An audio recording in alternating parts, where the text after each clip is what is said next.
الحمد لله نحمده ونستعينه ونؤمن به ونتوكل عليه ونعوذ بالله من شرور أنفسنا ومن سيئات أعمالنا من يهده الله فلا مضل له ومن يضلله فلا هادي له أشهد أن لا إله إلا الله وحده لا شريك له وأشهد أن محمدا عبده ورسوله اللهم صل على محمد وعلى آل محمد كما صليت على إبراهيم وعلى آل إبراهيم وبارك على محمد وعلى آل محمد كما باركت على إبراهيم وعلى آل إبراهيم إنك حميد مجيد يا أيها الذين آمنوا اتقوا الله حق تقاته ولا تموتن إلا وأنتم مسلمون أعوذ بالله من الشيطان الرجيم بسم الله الرحمن الرحيم واذكروا إذ جعلكم خلفاء من بعد عاد وبوأكم في الأرض تتخذون من سهولها قصورا وتنحتون الجبال بيوتا فاذكروا آلاء الله ولا تعثوا في الأرض مفسدين صدق الله സത്യവിശ്വാസികളെ അല്ലാഹു സുബ്ഹാനഹു വ തആല നമുക്ക് നൽകിയിട്ടുള്ള ഈ ജീവിതത്തിൽ എല്ലാ അർത്ഥത്തിലും അവനെ സൂക്ഷിച്ച് മുത്തഖികളായി ജീവിക്കണമെന്ന് എന്നെയും നിങ്ങളെയും ഓർമ്മപ്പെടുത്തുന്നു. ജലം ജീവൽ പ്രശ്നമായി മാറിക്കൊണ്ടിരിക്കുന്ന കാലത്ത് മഴപാടങ്ങൾ എന്ന വിഷയത്തിലാണ് കഴിഞ്ഞ ഖുതുബ നാം നിർവഹിച്ചിട്ടുള്ളത്. വെള്ളം നിലനിൽപ്പിന്റെ ആധാരമാണ് എന്നും അല്ലാഹുവിന്റെ അപാരമായ അനുഗ്രഹമാണ് എന്നും നമ്മൾ സൂചിപ്പിച്ചു. ആരാണ് മഴ ഉണ്ടാക്കുന്നത്? ആരാണ് അത് വർഷിപ്പിക്കുന്നത്? എങ്ങനെയാണ് മഴകൾ ഉണ്ടാകുന്നത് എന്ന് ഖുർആനിന്റെ വെളിച്ചത്തിൽ നമ്മൾ സൂചിപ്പിച്ചു. കാലാവസ്ഥകളെ നിയന്ത്രിക്കുന്ന മൺസൂൺ പോലെയുള്ള കാര്യങ്ങൾ അല്ലാഹുവിന്റെ നിയന്ത്രണത്തിലാണുള്ളത്. അത് നമ്മൾ വിശ്വാസികളായി ഓർക്കണം എന്നതും പറയുകയാണ്. അല്ലാഹു ഭൂമിയിലേക്ക് തരുന്ന വെള്ളത്തെ ശേഖരിച്ചു വെക്കുവാൻ അല്ലാഹു തന്നെ ഉണ്ടാക്കിയിട്ടുള്ള മാർഗങ്ങളെ കുറിച്ചും അത് നാം തടയുന്ന അപകടകരമായ രീതികളെ കുറിച്ചും പരിഹാരമായി നാം ചെയ്യേണ്ട കാര്യങ്ങളെ കുറിച്ചും സൂചിപ്പിക്കുകയുണ്ടായി. അത്യന്തം അപകടകരമായ രൂപത്തിൽ മഴ നമ്മിൽ നിന്ന് അകലുകയാണ്.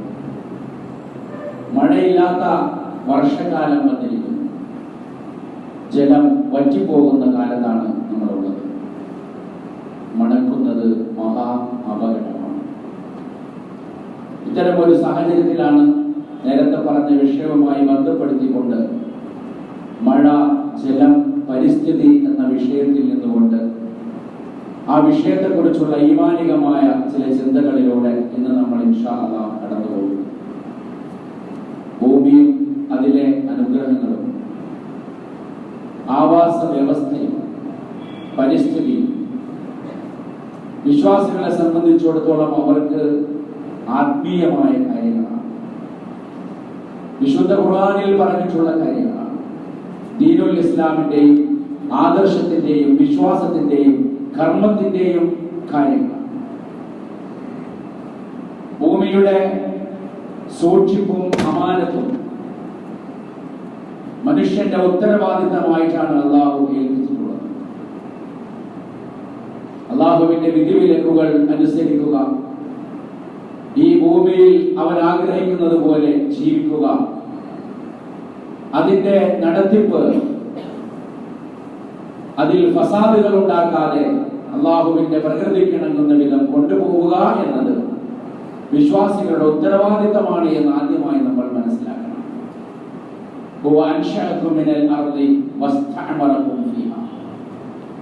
അല്ലാഹു സുബ്ഹാനഹു വ തആലയാണ് നിങ്ങളെ ഭൂമിയിൽ നിന്ന് സൃഷ്ടിച്ചിട്ടുള്ളത്.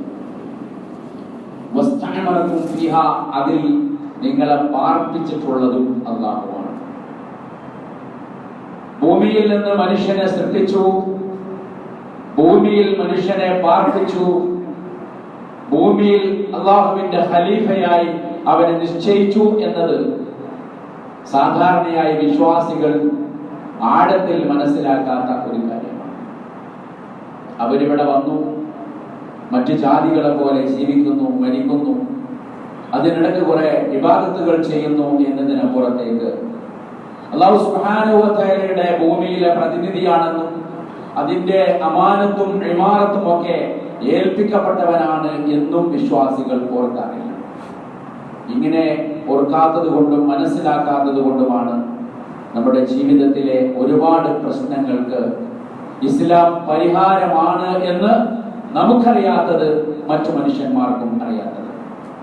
സൂറത്ത് ഖാഫിൽ അള്ളാഹു ഒരുക്കിയ ആകാശത്തെക്കുറിച്ചും ഭൂമിയെക്കുറിച്ചും നമുക്ക് വേണ്ടി അള്ളാഹു സ്ഥാപിച്ച പർവ്വതങ്ങളെ കുറിച്ചും അനുഗ്രഹങ്ങളെ കുറിച്ചും എണ്ണി പറഞ്ഞ ശേഷം അള്ളാഹു സുബ്ഹാനഹു വ തആല പറയുന്നുണ്ട്, തബ്സിറതൻ വ ദിക്റ ലികുല്ലി അബ്ദിൻ മുനീബ. ഇതൊക്കെ ഞാൻ ചെയ്തിട്ടുള്ളത് മനുഷ്യന്മാർക്ക് ഉൾക്കാഴ്ച ഉണ്ടാകാൻ വേണ്ടിയിട്ടാണ്, അതുപോലെ അവർക്ക് ഉത്ബോധനവുമാണ്. അപ്പൊ ആകാശവും ഭൂമിയും അതിലെ സൗകര്യങ്ങളും എണ്ണിപ്പറഞ്ഞ ശേഷം അത് മനുഷ്യന് ഉൾക്കാഴ്ചയുണ്ടാക്കുന്നതാണ് എന്ന് പറയുമ്പോൾ അതിലുള്ള കാര്യങ്ങളെ കുറിച്ച് പഠിക്കുകയും മനസ്സിലാക്കുകയും അത് വിശകലനം ചെയ്യുകയും ഗവേഷണം നടത്തുകയും അതിനെ കൊണ്ടു നടക്കേണ്ടതുപോലെ കൊണ്ടു നടക്കുകയും ചെയ്യേണ്ടത് മനുഷ്യന്റെ ബാധ്യതയാണ്. എന്ന് മാത്രമല്ല, അത് ഏറ്റവും വലിയ ഉത്ബോധനമാണ്. അള്ളാഹുവിനെ കുറിച്ച് ഓർക്കാൻ, ജീവിതത്തെ കുറിച്ച് ഓർക്കാൻ, പരലോകത്തെ കുറിച്ച് ഓർക്കാൻ ഏറ്റവും വലിയ ഉത്ബോധനമാണ് എന്നും വിശുദ്ധ ഖുർആൻ പറയുന്നുണ്ട്. മഹാനായ യൂസുഫ് അലൈഹിസ്സലാം തടവറയിൽ നിന്ന് രാഷ്ട്രനായക പദവിയിലേക്ക് ആ പ്രവാചകനെ ഉയർത്തിയിട്ടുള്ളത് എന്ത് കാരണത്താലാണെങ്കിലും ഒരു സ്വപ്നവ്യാഖ്യാനത്തിന്റെ തൊട്ടുടനെയാണ്, അല്ലെങ്കിൽ അതുമായി ബന്ധപ്പെട്ടുകൊണ്ടാണ് എന്ന് വിശ്വാസികൾക്കറിയാം. മിസ്ർ ഭരിച്ചുകൊണ്ടിരുന്ന രാജാവ് കാണുന്ന ഒരു സ്വപ്നം, ആ സ്വപ്നത്തിന്റെ വ്യാഖ്യാനമായി കൊണ്ട് യൂസുഫ് അലൈഹിസ്സലാം പറഞ്ഞ കാര്യങ്ങൾ, ക്ഷാമത്തിൽ നിന്ന് ക്ഷേമത്തിലേക്കുള്ള യൂസുഫ് നബി അലൈഹിസ്സലാമയുടെ ആസൂത്രണങ്ങൾ, അത് യഥാർത്ഥത്തിൽ സ്വപ്നത്തിലില്ല. സ്വപ്നത്തിൽ പറഞ്ഞിട്ടുള്ളത് ക്ഷാമകാലം, ക്ഷേമകാലത്തെ കുറിച്ചാണ്. എന്നാൽ ആ കാലം വന്നാൽ എങ്ങനെയാണ് നിങ്ങൾ അതിനെ ആസൂത്രണം ചെയ്യേണ്ടത് എന്ന് യൂസുഫ് അലൈഹിസ്സലാമിന്റെ വകയായി പറഞ്ഞിട്ടുള്ളതാണ്. അങ്ങനെയാണ് രാജാവ് ആരും വ്യാഖ്യാനിക്കാൻ കഴിയാത്ത സ്വപ്നത്തെ മഹാനായ യൂസുഫ് നബി അലൈഹിസ്സലാം വ്യാഖ്യാനിച്ചപ്പോൾ അധികാരത്തിലേക്ക് കൊണ്ടുവരുന്നത്.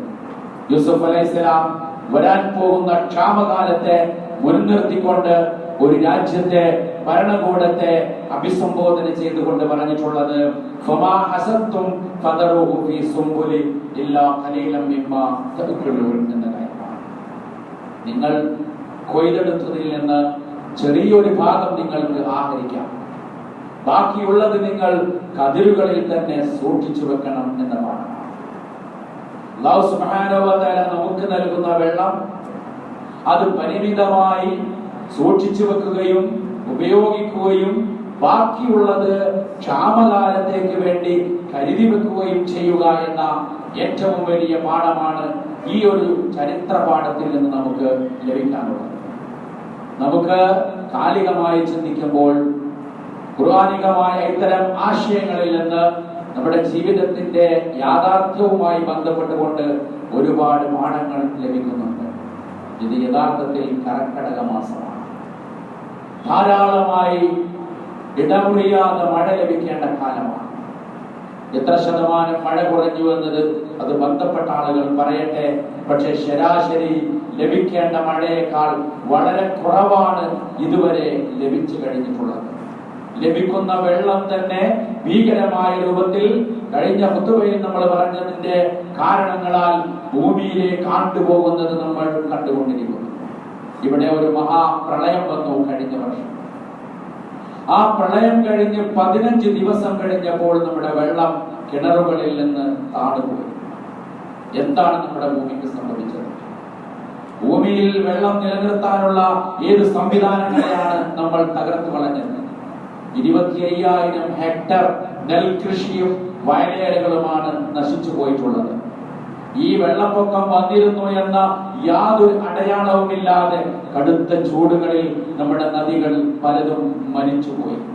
40% വനവിസ്തൃതി ഉണ്ടായിരുന്ന കേരളത്തിൽ വനം 25% കുറഞ്ഞു എന്ന് അതുമായി ബന്ധപ്പെട്ടവർ പറയുന്നു. ലോകത്ത് തന്നെ ജൈവ വൈവിധ്യമുള്ള 10 കേന്ദ്രങ്ങളിൽ ഒന്നാണ് നമ്മുടെ പശ്ചിമഘട്ട സഹ്യ പർവ്വത നിരകൾ എന്ന് പറയുന്നത്. അതിന് കാര്യമായ നാശം സംഭവിച്ചിരിക്കുന്നു. അതിന്റെ ഉള്ള് പൊള്ളയായിരിക്കുന്നു. അതിൽ നിന്ന് ലഭിക്കേണ്ട പലതും നമുക്ക് ലഭിക്കാത്ത അവസ്ഥയിലേക്ക് അത് മരിച്ചുകൊണ്ടിരിക്കുന്നു. അടുത്ത 10-15 വർഷങ്ങൾ കൊണ്ട് 44 നദികളും 137 ഉപനദികളുമുള്ള ലക്ഷക്കണക്കിന് തോടുകളും കിണറുകളുമുള്ള കേരളത്തിലെ ജലത്തിന്റെ ആവശ്യകതയും ലഭ്യതയും തമ്മിൽ 1,00,000 കോടി ലിറ്ററിന്റെ അന്തരമുണ്ടാകുമെന്ന് റിപ്പോർട്ടുകൾ പറയുന്നു. നമുക്ക് ലഭിക്കേണ്ട വെള്ളം ലഭിക്കാതെ അതിന്റെ ലഭ്യതയുടെ കുറവാണ് ഈ സംസാരിക്കുന്നത്. അങ്ങനെ വന്നാൽ നമ്മുടെ വൈദ്യുതി പറ്റെ നിലച്ചു പോകും. കാരണം നമ്മുടെ വൈദ്യുതി മുഖ്യമായും ആശ്രയിക്കുന്നത് ജലവൈദ്യുതി എന്ന പരിപാടിയാണ്. അതിന് വെള്ളം വേണം, നദികൾ വേണം, വെള്ളത്തിന്റെ ഒഴുക്ക് വേണം, മഴ വേണം, അണക്കെട്ടുകളിൽ വെള്ളം കെട്ടി നിൽക്കണം. മഴ കിട്ടേണ്ട സമയത്ത് മഴ തന്നെ കിട്ടണം. അങ്ങനെ സംഭവിച്ചാൽ അത് അധികം ദൂരമൊന്നുമുള്ള കാലമല്ല, ഇപ്പോൾ തന്നെ അതിന്റെ പ്രവചനങ്ങൾ വന്നേക്കാം. അങ്ങനെ വന്നാൽ നമ്മുടെ ചെലവുകൾ പിന്നെയും വർദ്ധിക്കും. പാവപ്പെട്ടവന്റെ നട്ടെല്ലൊടിയും, ജീവിതം ദുസ്സഹമാകും. കഴിഞ്ഞ 10 വർഷങ്ങൾക്കുള്ളിൽ നമ്മുടെ ഏറ്റവും വലിയ വെല്ലുവിളി എന്ന് പറയുന്നത് മാലിന്യമാണ്. മാലിന്യം സംസ്കരിക്കുവാൻ എന്തു ചെയ്യണം? ആ മാലിന്യം നമ്മുടെ ഉള്ള വെള്ളത്തെ കൂടി വിഷലിപ്തമാക്കിയിരിക്കുന്നു എന്നതാണ് വിഷയത്തിന്റെ ബന്ധം.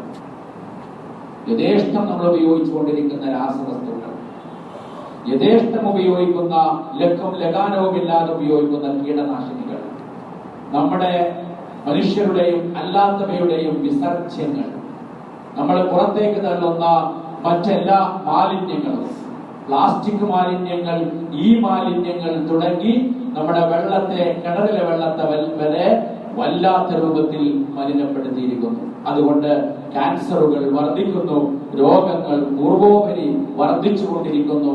തടുക്കാനാവാത്ത വിധം ജീവജലവും ജീവിതവും നമുക്ക് നഷ്ടപ്പെട്ടുകൊണ്ടിരിക്കുന്നു. കാലാവസ്ഥയുടെ വ്യതിയാനം ലോകത്തിന്റെ പ്രശ്നമാണെങ്കിലും കേരളം പോലെയുള്ള ഒരു സ്ഥലത്ത് അത് പെട്ടെന്ന് പിടികൂടുകയില്ലെങ്കിലും കൊടും ചൂടിലേക്ക് കേരളം വീണിരിക്കുന്നു. ഇടവേളകളിൽ നമ്മൾ അത് കണ്ടു കഴിഞ്ഞിട്ടുണ്ട്. മഴയില്ലാത്ത സമയത്ത് നമ്മൾ അത് അനുഭവിച്ചു കൊണ്ടിരിക്കുന്നുണ്ട്. സൂര്യാഘാതം മനുഷ്യന്മാരെ ബാധിച്ചു കഴിഞ്ഞിട്ടുണ്ട്. അതുപോലെ വേനൽക്കാല ചൂടുകൾ ഇവിടെ സംഭവിച്ചു കൊണ്ടിരിക്കുന്നുണ്ട്. ലോകം ഇന്ന് അസ്തിത്വ ഭീഷണിയിലാണ്, നിലനിൽപ്പ് ഭീഷണിയിലാണെന്ന് പറയുന്നത് അതുമായി ബന്ധപ്പെട്ട ശാസ്ത്രജ്ഞരും ഭൗമശാസ്ത്രജ്ഞരും ഒക്കെയാണ്. ഒരു പറയുന്ന വാചകം, നാം സഞ്ചരിക്കുന്നതിനേക്കാൾ വേഗത്തിലാണ് കാലാവസ്ഥ മാറ്റം സഞ്ചരിച്ചു കൊണ്ടിരിക്കുന്നത്, പിടിച്ചു വെക്കാൻ കഴിയാത്ത രൂപത്തിലാണ് എന്ന് പറയുന്നു. മഴ ലഭിക്കാത്തതിന്റെ കാരണം കാലാവസ്ഥയിൽ വന്ന വ്യതിയാനം കൂടിയാണ്. ഈത്തപ്പനകൾ കായ്ക്കുമ്പോൾ സന്തോഷിക്കേണ്ടതില്ല, അത് മരുഭൂമിയുടെ ഒരു പ്രതിഭാസമാണ്. മരുഭൂമികളിൽ കടുത്ത ചൂടിൽ മാത്രം കാണുന്ന പറവകളെ കേരളത്തിൽ കണ്ടു കഴിഞ്ഞിട്ടുണ്ട് എന്ന് അതുമായി ബന്ധപ്പെട്ടവർ പറയുമ്പോൾ, പ്രിയപ്പെട്ടവരെ, കേരളം ഒരു മരുഭൂമിയാവുകയാണോ എന്ന് ന്യായമായും സംശയിക്കേണ്ടതുണ്ട്. ദയാശൂന്യമായ കയ്യേറ്റങ്ങൾ ഇതിന്റെ കാരണങ്ങളാണ്. നമ്മുടെ പാർപ്പിടങ്ങൾ എന്ന് പറയുന്നത് അനാവശ്യമായോ ആവശ്യത്തിനോ അല്ലാതെയോ പുതിയ സംവിധാനം ജനങ്ങൾക്ക് പറഞ്ഞു കൊടുക്കാൻ സർക്കാർ ഇല്ലാത്തത് കൊണ്ട്, പുതിയ വികസന നയം ഇല്ലാത്തത് കൊണ്ട് പാറയും മണലും കല്ലും ആവശ്യത്തിനും അനാവശ്യത്തിനും ഉപയോഗിച്ചുകൊണ്ട് നമ്മൾ നമ്മുടെ ഭൂമിയിൽ ദയാശൂന്യമായ കയ്യേറ്റങ്ങൾ നടത്തിക്കൊണ്ടിരിക്കുമ്പോൾ ഉത്തരവാദിത്തപ്പെട്ട ശാസ്ത്രജ്ഞന്മാരും ബന്ധപ്പെട്ടവരും ഇത് പഠിക്കണം.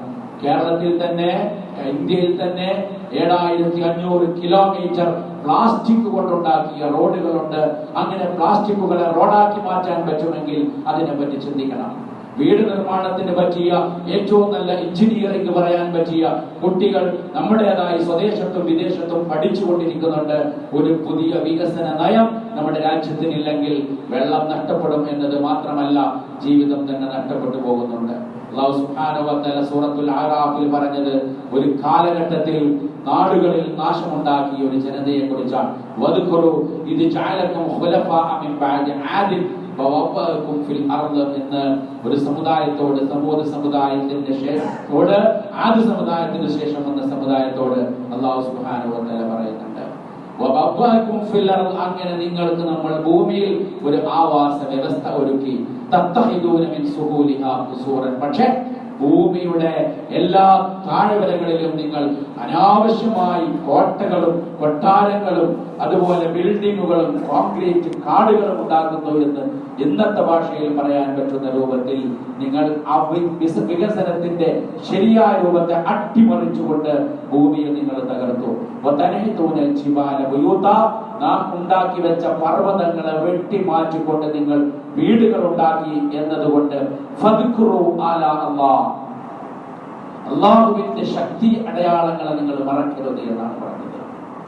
ഇങ്ങനെ സംഭവിക്കുമ്പോൾ അള്ളാഹുവിന്റെ ശക്തി വന്നുകൊണ്ട് നിങ്ങളുടെ ജീവിതത്തെ തകർത്തു കളയും.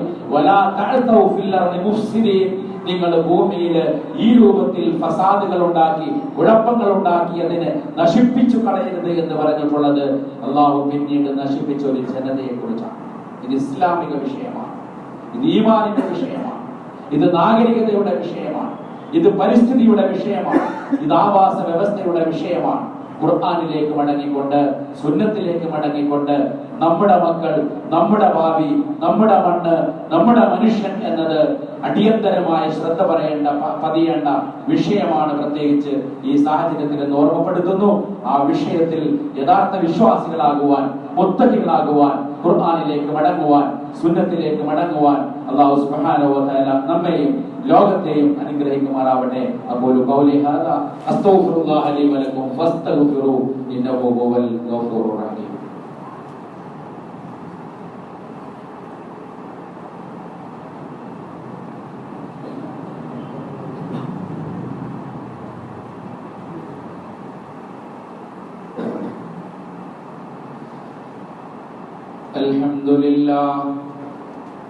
അൽഹംദുലില്ലാഹി റബ്ബിൽ ആലമീൻ വസ്സലാത്തു വസ്സലാമു അലാ റസൂലിഹിൽ അമീൻ വൽ ആഖിബത്തു ലിൽ മുത്തഖീൻ ലാ ഉദ്വാന ഇല്ലാ അലൽ ളാലിമീൻ യാ അയ്യുഹല്ലദീന ആമനു തഖുല്ലാഹ ഹഖ്ക തുഖാതിഹി വലാ തമൂതുന്ന ഇല്ലാ വഅൻതും മുസ്ലിമൂൻ.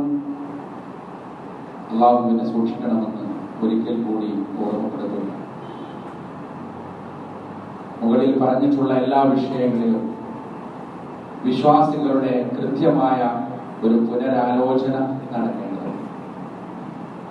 അല്ലാഹു സുബ്ഹാനഹു വ തആല നമ്മളെ ഏൽപ്പിച്ചിട്ടുള്ള പ്രപഞ്ചത്തിന്റെ, ഭൂമിയുടെ, ആവാസ വ്യവസ്ഥയുടെ, വെള്ളത്തിന്റെ, ജീവിതത്തിന്റെ കാര്യത്തിൽ യഥാർത്ഥ ഇസ്ലാമികമായ ചിന്തകൾ നമ്മൾ പഠിക്കേണ്ടതുണ്ട്. നമ്മുടെ മക്കളെ പഠിപ്പിക്കേണ്ടതുണ്ട്. നമ്മുടെ വിദ്യാഭ്യാസത്തിന്റെ ഭാഗമായി അത് മാറേണ്ടതുണ്ട്. തഖ്വ എന്ന് പറയുന്നത് അത് നെറ്റിത്തടത്തിലെ നമസ്കാരക്കാരല്ല, വസ്ത്രത്തിന്റെ നീളത്തിൽ ഒതുങ്ങേണ്ട അളക്കേണ്ടതല്ല, താടിയുടെ വലിപ്പത്തിൽ അളക്കേണ്ടതല്ല. ഒന്നുകൂടി തഖ്വ പഠിക്കൂ, ഒന്നുകൂടി ആത്മീയത പഠിക്കൂ. വിശുദ്ധ ഖുർആൻ എന്താണ് ഈ സംസാരിക്കുന്നത്? എന്തിനൊക്കെ പറ്റി ഖുർആൻ സംസാരിച്ചു? വിശ്വാസികൾ ജീവിതത്തിൽ പുലർത്തേണ്ട മര്യാദകളെ കുറിച്ച്, സൂക്ഷ്മതകളെ കുറിച്ച്, ഇസ്രാഫുകളെ കുറിച്ച്, അതുപോലെ ആർത്തിയെ കുറിച്ച്, ദൂർത്തിനെ കുറിച്ച് എന്താണ് തിരുസുന്നത്തിന്റെ പ്രഖ്യാപനങ്ങൾ, പാഠങ്ങൾ എന്നത് നമ്മൾ അടിയന്തരമായി പഠിക്കേണ്ട ഒരു ഘട്ടത്തിലാണ്. വിശ്വാസികളാണെങ്കിൽ മാതൃക കാണിക്കേണ്ടത്.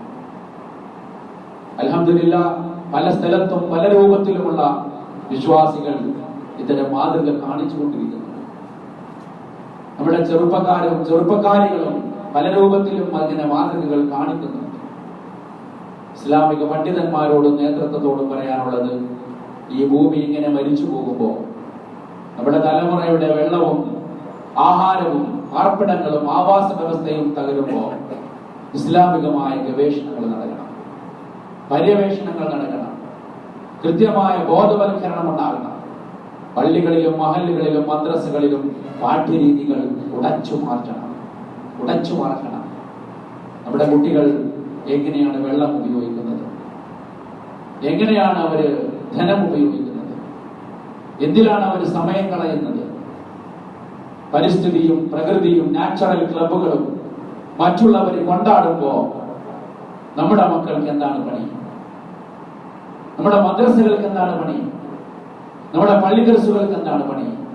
നമ്മുടെ പ്രഭാഷണത്തിന്റെ വിഷയം എന്താകണം? മുസ്ലിം സംഘടനകളുടെ വാഴന്റെ വിഷയം എന്താകണം? പുനരാലോചിക്കേണ്ട വിഷയമാണ്, ബോധവൽക്കരണം നടത്തേണ്ട വിഷയമാണ്. പ്രത്യേകിച്ച് എല്ലാ നിലക്കും മുസ്ലിങ്ങളെ അധിക്ഷേപിച്ചു കൊണ്ടിരിക്കുന്ന ഒരു കാലഘട്ടത്തിലാണ്. ഇത്തരം കാര്യങ്ങളിൽ പോലും മുസ്ലിം സമുദായത്തെ വെറുപ്പിന്റെ രാഷ്ട്രീയത്തിലൂടെ ഒരു അരികുവൽക്കരിക്കുന്ന കാലഘട്ടത്തിലാണ്. അതിന്റെ ഭാഗമായി കേരളം എങ്ങനെ ചിന്തിക്കുന്നു എന്ന് നമ്മൾ മനസ്സിലാക്കണം. വലിയൊരു സാഹിത്യകാരൻ എഴുതിയിട്ടുള്ളത്, ഒട്ടും വികസനക്ഷമമല്ലാത്ത മതമാണ് ഇസ്ലാം. കാരണം അതിന്റെ കേന്ദ്ര ബിന്ദു തന്നെ മരുഭൂമിയിലെ ഇളക്കം തട്ടാത്ത ഒരു ശിലയാണല്ലോ എന്നതാണ് പറഞ്ഞിട്ടുള്ളത്. മരുഭൂമികൾ ഉണ്ടാക്കുന്ന വിധമാണ് നമ്മൾ ഈ പഠിക്കുന്നത്. രണ്ട് കാര്യം ശ്രദ്ധിക്കുക: മരുഭൂമി, രണ്ടാമത്തത് ശില. രണ്ടും വികസിതമല്ല, രണ്ടും പച്ചിപ്പുള്ളതല്ല. അപ്പോൾ മുസ്ലിങ്ങൾ എന്ന് പറഞ്ഞാൽ മരുഭൂമിയാണ്, അവരുടെ മനസ്സെന്ന് പറഞ്ഞാൽ മരുഭൂമിയാണ്, അവരുടെ ജീവിതം തന്നെ വരണ്ടതാണ്. അവർ വികസനത്തിനെതിരാണ്, പച്ചിപ്പിനെതിരാണ്. പിന്നെ ഉള്ളത് അവരുടെ ഹൃദയം, അത് ശിലയാണ്, കല്ലാണ്. ആരെ കൊല്ലാനും അവർക്കൊരു പ്രശ്നവുമില്ല. അറവ് മാലിന്യങ്ങൾ തള്ളുന്നത് അവരാണ് എന്ന് പറഞ്ഞുകൊണ്ട് മരുഭൂമികളെ ഉണ്ടാക്കിക്കൊണ്ടിരിക്കുന്നു നമ്മുടെ സാഹിത്യകാരന്മാർ. ഇത് സാഹിത്യത്തിന്റെ മാത്രം പ്രശ്നമല്ല. വൈക്കം മുഹമ്മദ് ബഷീറിനെ പോലെയുള്ളവർ ഭൂമിയുടെ അവകാശികൾ എന്ന് പറഞ്ഞുകൊണ്ട് വിശുദ്ധ ഖുർആനെയും തിരുസുന്നത്തിനെയും അതിമനോഹരമായി സാഹിത്യത്തിലേക്ക് കൊണ്ടുവന്നത് വായിക്കാൻ നമുക്ക് നേരമില്ല, നമ്മുടെ മക്കൾക്ക് നേരമില്ല. സാഹിത്യം വായിക്കുന്നത് ഹറാമാണെന്ന് വിശ്വസിക്കുന്ന ഒരു ജനത എപ്പോഴാണ് കൂട്ടരെ നന്നാവുക? ഭൂമിയുടെ അവകാശികളെ പറ്റി സംസാരിച്ചത് ഖുർആനാണല്ലോ, തിരുസുന്നത്താണല്ലോ. അതാണല്ലോ ബഷീർ പറഞ്ഞിട്ടുള്ളത്. അതുകൊണ്ട് മരുഭൂമികളെ ഉണ്ടാക്കുന്നവരോട് നമുക്ക് പറയാനുള്ളത്, ഇത് സാഹിത്യത്തിലും സിനിമയിലും കേരളത്തിന്റെ ചർച്ചകളിലും പ്രവാസികളെ പ്രതിക്കൂട്ടിൽ നിർത്തിക്കൊണ്ട്, നമുക്ക് അന്നം നൽകുന്ന പ്രവാസികളെ പ്രതിക്കൂട്ടിൽ നിർത്തിക്കൊണ്ട് അവരാണ് ഇവിടുത്തെ ജീവിതം അട്ടിമറിച്ചത്, മരുഭൂമിയുടെ മനസ്സാണ് അവർക്ക് എന്ന് പറയാതെ പറയുന്നുണ്ടെങ്കിൽ, അപ്പുറത്ത് തൊട്ടടുത്തുള്ള ഹജറുൽ അസ്വദ് എന്ന് പറയുന്ന കറുത്ത ബിന്ദുവിനെ പറ്റി, കറുത്ത കല്ലിനെ പറ്റി പറഞ്ഞപ്പോൾ തൊട്ടടുത്തുള്ള സംസമിനെ പറ്റി ആര് സംസാരിക്കും?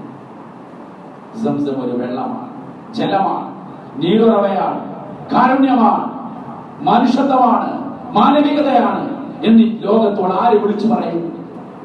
ഈ ഭാഷയിൽ ആര് സംസാരിക്കും? കാണുന്നില്ല ഒരു ബിർ ഉസ്മാൻ മദീനയിൽ, മക്കത്തെ സംസം, മദീനയിലെ ബിർ ഉസ്മാൻ.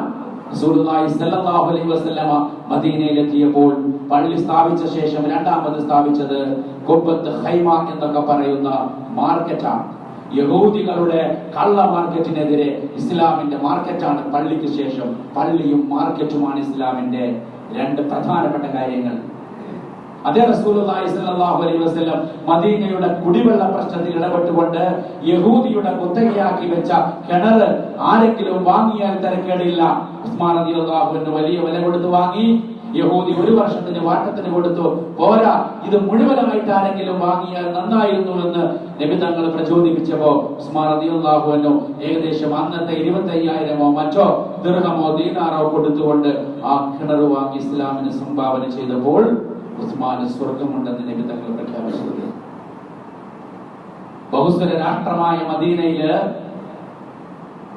മദീന രാഷ്ട്രമുണ്ടാക്കിയ റസൂൽ സല്ലല്ലാഹു അലൈഹി വസല്ലം 48 ഖണ്ഡികയുള്ള ഒരു ഭരണഘടന മദീന ചാർട്ടർ ഉണ്ടാക്കിയതിൽ ജനങ്ങളുടെ അതിരും വെള്ളവും ഭക്ഷണവും അങ്ങാടിയും അവിടുത്തെ പൂഴ്ത്തിവെപ്പും നബി തങ്ങൾ ഇടപെട്ടുവെങ്കിൽ മരുഭൂമികൾ എങ്ങനെ ഉണ്ടാകുന്നു എന്ന് മദീനയെ ചൂണ്ടി പറയാൻ ഹാജിമാർക്ക് ക്ലാസ് കൊടുക്കുന്നവർക്ക് സാധിക്കുമോ? ഹജ്ജിന് അയച്ചാൽ മതിയോ? മദീന പഠിക്കണ്ടേ? എന്താണ് നിങ്ങളുടെ മദീന? എന്താണ് നിങ്ങളുടെ സംസം? എന്താണ് നിങ്ങളുടെ ഇസ്ലാം? ഫാസിസ്റ്റ് കാലത്ത് എങ്ങനെയാണ് ഇസ്ലാമിനെ അവതരിപ്പിക്കേണ്ടത് എന്ന് പഠിക്കേണ്ടതല്ലേ? ഇസ്ലാം പറയുന്നത് റീഹുൻ തയ്യിബുൻ, നല്ല വായു, സഈദുൻ തയ്യിബുൻ, ശുദ്ധമായ മണ്ണ്, മാഉൻ തഹൂർ, ശുദ്ധമായ ജലം. അവർക്കത് അറിയില്ലല്ലോ ഇസ്ലാം അങ്ങനെ പറഞ്ഞത്. അവരോട് ആരും അത് പറഞ്ഞിട്ടില്ലല്ലോ. ഖുലഫാഉകളുടെ 30 വർഷത്തെ ഇസ്ലാമിക ഭരണകൂടത്തിൽ തംസീറുൽ അംസാർ എന്ന് പറയുന്ന ഒരു ഭാഗമുണ്ട്. നഗരവൽക്കരണം, സൂയസ് കനാലുകൾ നിർമ്മിച്ചത്, കടലുകളിലൂടെ പെട്ടെന്ന് പാതകൾ നിർമ്മിച്ചത്, ജലശേഖരങ്ങൾ ഉണ്ടാക്കിയത്, മുസാഫർ ഖാനകൾ ഉണ്ടാക്കിയത്, മരുഭൂമികളിലൂടെ നദികൾ ഒഴുക്കിയത്, കടലുകളെ കപ്പൽ നിർമ്മാണശാലകൾ ഉണ്ടാക്കിയത്, നഗരവൽക്കരണത്തിൽ പച്ചപിടിപ്പിച്ചത് ഏത് മുസ്ലിമിനറിയാം ഇതാണ് ഖുലഫാഉ റാഷിദ് ചെയ്തത് എന്ന്? അത് ഇസ്ലാമിന്റെ വിഷയമല്ലല്ലോ, നമ്മൾ കേട്ടിട്ടില്ലല്ലോ. അതുകൊണ്ട് ഏത് കാലഘട്ടത്തിലും പറയാൻ പറ്റും. മൂസാ നബി അലൈഹിസ്സലാം ഈജിപ്തിൽ നിന്ന് ഒളിച്ചോടി മദീനയിലേക്ക് പോകുന്ന വെപ്രാളപ്പെട്ട് നിൽക്കുന്ന ഒരു ഘട്ടത്തിൽ നടത്തുന്ന കാര്യം വിശുദ്ധ ഖുർആൻ എടുത്തു പറയുന്നുണ്ട്. മദീനയിലേക്ക് എത്തും മുമ്പ് മൂസാ നബി മരുഭൂമിയിൽ കാണുന്ന കാഴ്ച, 2 മാന്യയായ പെൺകുട്ടികൾ വെള്ളത്തിന് തിക്കും തിരക്കും കൂടുന്ന ഒരു ജനതയിൽ നിന്ന് മാറി നിൽക്കുന്നു. മൂസ എന്ന് പറയുന്ന യുവാവ് മാന്യതയോടുകൂടി 2 പെൺകുട്ടികളോട്, ജ്യേഷ്ഠത്തിയോടും അനിയത്തിയോടും ചോദിക്കുന്നു, എന്താണ് നിങ്ങളുടെ പ്രശ്നം? വെള്ളമില്ല, വെള്ളത്തിന് ഇവിടെ ലൈൻ നിൽക്കണം. മരുഭൂമിയിലെ കൊച്ചു കിണറിൽ നിന്ന് വെള്ളം കോരി കൊടുക്കുവാൻ ഞങ്ങളെ വീട്ടിൽ ആണുങ്ങളില്ല. ഉപ്പയാണ്, അത് പ്രവാചകനാണെന്ന കാര്യം നിങ്ങൾ തിരിച്ചറിയണം. ഉപ്പ രോഗിയാണ്, അല്ലെങ്കിൽ വിഷമത്തിലാണ്, ആരോഗ്യമില്ല. മൂസ അലൈഹിസ്സലാം ലൈനിൽ നിൽക്കുന്നു, വെള്ളം കോരി കൊടുക്കുന്നു. പെൺകുട്ടികൾ സുവാർത്ത നബി അറിയിക്കുന്നു. അഭയാർത്ഥിയായി വന്ന മൂസ അലൈഹിസ്സലാമക്ക് അവിടെ അഭയം ഉണ്ടാകുന്നു. ഇത് ഇസ്ലാം എടുത്തു പറയുന്നത് എന്തിനാണ്? എന്ത് ഖുർആനാണ് നമ്മൾ വായിക്കുന്നത്? ഏത് ഖുർആനാണ്? എവിടെയാണ് നമ്മൾ ഈ വായിക്കുന്നത്? ഇതിങ്ങനെ ഓതി ഖത്തം തീർത്തത് കൊണ്ട് എന്താണ് കാര്യം?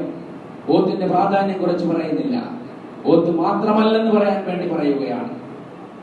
ഖുർആൻ പഠിക്കൂ, ഇസ്ലാം പഠിക്കൂ, എന്നിട്ട് നമസ്കരിക്കൂ, എന്നിട്ട് സമൂഹത്തിലേക്ക് ഇറങ്ങൂ, എന്നിട്ട് ഇസ്ലാമിനെ പ്രതിരോധിക്കൂ. ആരാണ് ഭൂമിയും കടലും ആവാസ വ്യവസ്ഥയിലൂടെ നശിപ്പിച്ചത് എന്ന് മരുഭൂമികൾ ഉണ്ടാക്കുന്നവരോട് പറഞ്ഞു കൊടുക്കണം. ആരാണ് നശിപ്പിച്ചത്? മുസ്ലിങ്ങളാണോ? ഇസ്ലാമാണോ? ഖുർആനാണോ നിങ്ങൾക്ക് തടസ്സം? ഹദീസാണോ നിങ്ങൾക്ക് തടസ്സം? അതുകൊണ്ട് ഭൂമിയും കടലും നശിപ്പിച്ച ആളുകളെ ചൂണ്ടിക്കൊണ്ട്, വ്യവസ്ഥകളെ തകർക്കുന്നവരെ ചൂണ്ടിക്കൊണ്ട് വിശുദ്ധ ഖുർആൻ പറഞ്ഞല്ലോ, സൂറത്തുർ റൂമിലെ 41-ാമത്തെ സൂക്തത്തിൽ, വഖറൽ ഫസാദു ഫിൽ ബർരി വൽ ബഹരി ബിമാ കസബത് ഐദിൻ നാസ്. എന്റെ കരം കൊണ്ടല്ല, എന്റെ പ്രവാചകന്റെ കരം കൊണ്ടല്ല, എന്റെ വിശ്വാസികളുടെ പ്രവർത്തനം കൊണ്ടല്ല, മനുഷ്യരുടെ പ്രവർത്തന ഫലമായി കടലും കരയും നശിച്ചിരിക്കുന്നു. അവിടെ ഫസാദുകൾ പൊട്ടിപ്പുറപ്പെട്ടിരിക്കുന്നു. അങ്ങനെ നിങ്ങൾ കരയും കടലും ആവാസ വ്യവസ്ഥയും പരിസ്ഥിതിയും നശിപ്പിച്ചാൽ എന്ത് സംഭവിക്കും? ലിയുദീഖഹും ബഅദല്ലദീ അമിലു. നിങ്ങളെ കൂട്ടത്തിലെ ചില ആളുകൾ പ്രവർത്തിച്ചതിന്റെ ഫലമായി നിങ്ങളെ മനുഷ്യന്മാർ മുഴുവനും പ്രയാസപ്പെടും. അതിന്റെ വേദനകൾ അനുഭവിക്കേണ്ടി വരും. ലഅല്ലഹും യർജിഊൻ.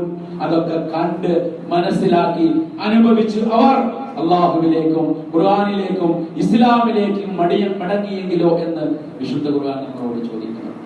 കാലത്തിന്റെ പ്രശ്നമാണിത്. കേൾക്കേണ്ട പ്രശ്നമാണിത്, ചർച്ച ചെയ്യേണ്ട പ്രശ്നമാണിത്, ഈമാനിന്റെ ഇസ്ലാമിന്റെ പ്രശ്നമാണിത്. അതുകൊണ്ട് ഇത്തരം വിഷയങ്ങൾ കൈകാര്യം ചെയ്യും. മഴ നിന്നിരിക്കുന്നു, കാലാവസ്ഥകളിൽ ഗണ്യമായ മാറ്റങ്ങൾ വന്നിരിക്കുന്നു, വലിയ അപകടം നമ്മുടെ മുമ്പിൽ വന്നു നിൽക്കുന്നു. സമയം പാഴാക്കാതെ ഖുർആനികമായി ഇസ്ലാമികമായി ചിന്തിച്ചുകൊണ്ട് ഈ വിഷയത്തിൽ ഇടപെടണം. നമുക്ക് കഴിയുന്നത് പോലെ ജീവിതത്തിൽ സൂക്ഷ്മത പാലിക്കണം. മുമ്പ് നമ്മൾ പറഞ്ഞതുപോലെ കാല് കഴുകാൻ 1 പാട്ടയോ 2 പാട്ടയോ വെള്ളം മതിയെങ്കിൽ 7ഉം 8ഉം പാട്ട കൊണ്ട് ഈ പള്ളിയിൽ വെച്ച് കാൽ കഴുകുന്നത് നിർത്തിക്കൊണ്ട് ആദ്യമായി മാതൃക കാണിക്കുക. പല്ല് തേക്കുമ്പോൾ പൈപ്പ് തുറന്നിടേണ്ടതില്ല, അല്ലാതെ പല്ല് തേക്കാമെന്ന് കുട്ടികളെ പഠിപ്പിക്കുക. വെള്ളം നനയ്ക്കേണ്ടത് ഏത് വെള്ളം നോക്കി വീണ്ടും ഉപയോഗിക്കാം. കഴിഞ്ഞ ആഴ്ച പറഞ്ഞതുപോലെ കിണറുകളെ റീചാർജ് ചെയ്തുകൊണ്ട് എങ്ങനെ ഉള്ള വെള്ളത്തെ സംരക്ഷിക്കാമെന്ന് ചിന്തിക്കുകയും പഠിക്കുകയും ചെയ്യുക. റസൂലുള്ളാഹി പഠിപ്പിച്ചല്ലോ, ഒഴുകുന്ന പുഴയിൽ വെച്ച് നിങ്ങൾ ഒതു എടുക്കുകയാണെങ്കിലും ഇസ്രാഫ് പാടില്ല, ദൂർത്തും ദുർവ്യയവും പാടില്ല എന്ന് പഠിപ്പിച്ച ഒരു ഇസ്ലാമിന്റെ അനുയായികൾ ഈ റസൂലുള്ളാഹി അനുസരിക്കാതെ ഏത് ഷോർട്ട് സ്വർഗത്തിലേക്കാണ് പോകാൻ പോകുന്നത്? ഈ സുന്നത്തിലൂടെ ജീവിക്കാതെ എന്ത് ഈമാനും എന്ത് തഖ്വയുമാണ് നമുക്കുണ്ടാകാൻ പോകുന്നത്? അതുകൊണ്ട് ഖുർആനികമായി സുന്നത്തുപരമായിട്ട് ഈ വിഷയങ്ങളെ കൈകാര്യം ചെയ്യുകയും ഇസ്ലാമിനെ ഒന്നുകൂടി ലൈഫ് ടച്ചോടുകൂടി ജീവിത ബന്ധത്തോടുകൂടി പഠിക്കുവാനും അത് മദ്രസയിലും കുട്ടികളെയും സ്കൂളിലും കോളേജിലും പഠിപ്പിക്കുവാനും നമ്മുടെ വീട്ടിൽ അങ്ങനെയുള്ള ഒരു ഇസ്ലാമികമായ തഖ്വയും അച്ചടക്കവും ഉണ്ടാക്കുവാൻ നിങ്ങൾ തയ്യാറാണോ? അവിടെ തുടങ്ങുന്നു നമ്മുടെ ഇസ്ലാം. അല്ലാഹു സുബ്ഹാനഹു വ തആല നേർക്ക് നേരെ ചിന്തിക്കുന്ന സത്യവിശ്വാസികളിൽ നമ്മെ എല്ലാവരെയും ഉൾപ്പെടുത്തി അനുഗ്രഹിക്കുമാറാവട്ടെ. ലോകത്ത് രാജ്യത്ത് പ്രളയം കൊണ്ട് കെടുതി പ്രയാസപ്പെടുന്ന ഒരു കൂട്ടിന് മറ്റൊരു ഭാഗത്തുണ്ട്. അല്ലാഹു സുബ്ഹാനഹു വ തആല അവർക്ക് ആശ്വാസം നൽകുമാറാവട്ടെ. ഇസ്ലാമിക ലോകത്തിന് അല്ലാഹു ശക്തിയും പുതിയ ചിന്തയും പുതിയ വികാസ ചിന്തയും ഇസ്ലാമികമായ പരിഹാരങ്ങളെ കുറിച്ചുള്ള ഗഹനമായ പഠനവും നൽകിക്കൊണ്ട് ഇസ്ലാമിന്റെ മുഴുവൻ പേടിയും ഇല്ലാതാക്കുവാനുള്ള മഹത്തായ തൗഫീഖ് നൽകി നമ്മെ അനുഗ്രഹിക്കുമാറാവട്ടെ. അല്ലാഹുമ്മ ഗ്ഫിർ ലിൽ മുഅ്മിനീന വൽ മുഅ്മിനാത്ത് വൽ മുസ്ലിമീന വൽ മുസ്ലിമാത്ത് അൽ അഹ്യാഇ മിൻഹും വൽ അംവാത്ത് ഇന്നക മുജീബുദ് ദഅവാതി യാ ഖാദിയൽ ഹാജാത്ത്. اللهم أعز الإسلام والمسلمين وأذل الشرك والمشركين. اللهم أجرنا من النار، اللهم أجرنا من النار، اللهم أجرنا من النار. اللهم سهل أمورنا يا أرحم الراحمين، اللهم سهل أمورنا يا حي يا قيوم. ربنا تقبل منا إنك أنت السميع العليم وتب علينا إنك أنت التواب الرحيم.